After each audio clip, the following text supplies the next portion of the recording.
Aloha everyone! Have you ever wondered how your favorite cup of coffee is made? Well, come along and join us as we go on 2 tours and also find out something special about chocolate. So this wall actually is going to be the pictures from our farm. This will be the process from start to finish. So we officially were founded in 2007, opened in 2010. This is pictures of our farm when we first started. So that is actually going to be the garden out to the left here. When they first start sprouting, they sprout these little flowers that are part of the gardenia family. This is going to be the coffee flower. This has a slight aroma, but it's not going to have like a very scented smell. These bloom and go away very, very fast. Then you're going to get the beans.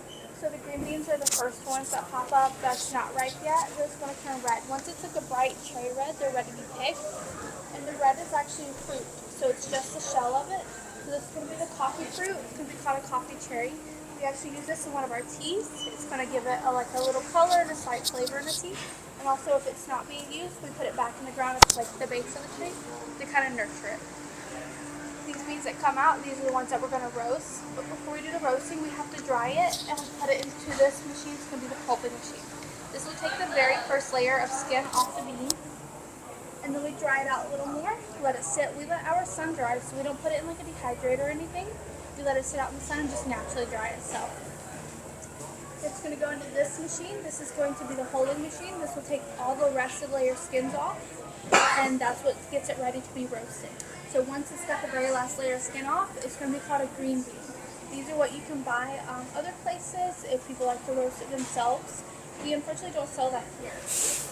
After that, we do the roasting. So we have a small roaster here. We do one small batch a day, and we do multiple big batches on the very back in our production area. These bags here, so we actually have a couple that you can look at, you can buy. So we package them in these bags, and that's what we can shift them in, or we use them to hold our beans. So these are going to be the coffee sacks.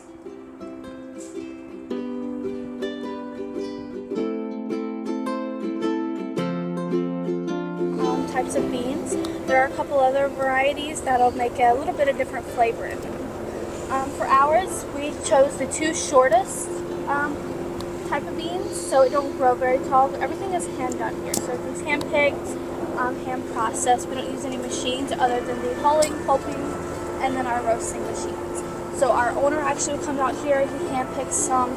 We have farmers, and then sometimes we'll have some of us come out and just help hand pick all the beans. And we do all the drying, washing, everything by hand. Island climate and soil are ideal for growing coffee, and the coffee produced here is known for its high quality and unique flavor profile. Oahu's windward side is particularly well suited for coffee growing, as it receives more rainfall than the leeward side. Here are some coffee beans, the cherry and the unshelled.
Roundabout 3.9. Here's the old sugar mill that's now Waialua Coffee.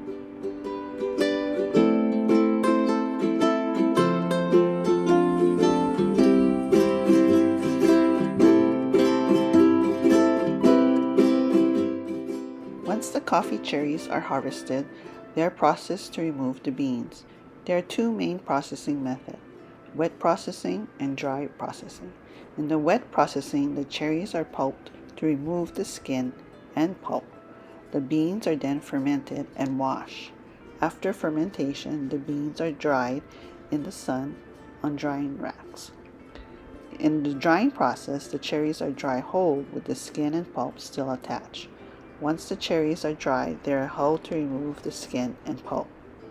Once the beans are processed and dried, they are roasted. Roasting develops the flavor and the aroma of the coffee beans. The type of roast, light, medium, or dark, will affect the flavor of the coffee. After roasting, the coffee beans are ground and brewed to make coffee. Hawaiian coffee is known for its smooth, rich flavor and complex aroma.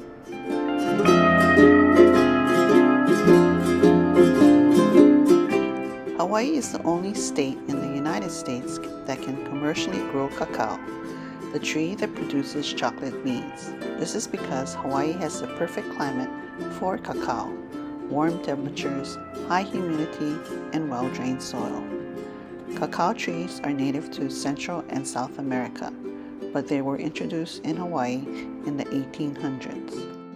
The first commercial cacao farm was established on the island of Hawaii in 1912. Today, there are over 1,000 acres of cacao trees growing in the islands of Hawaii.